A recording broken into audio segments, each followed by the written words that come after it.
Doing something a little different today. I'm over at my brother-in-law's house.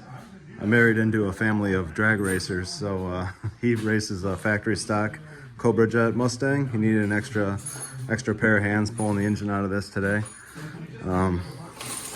There's the motor right there. Actually, pretty wicked car. Runs 860s, in the quarter. It's a complete monster.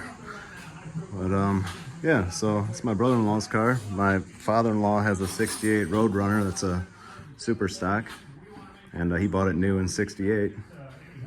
And yeah, so all went pretty smooth. Engine came out, nothing was damaged. So pretty happy about that. Now it just has to come apart and be rebuilt. What happened on this one is he was running the C16 VP race fuel, and like the class kind of requires this. There's not many fuel options, but I guess sometimes the fuel being very corrosive kind of corrodes the spark plugs into the cylinder heads.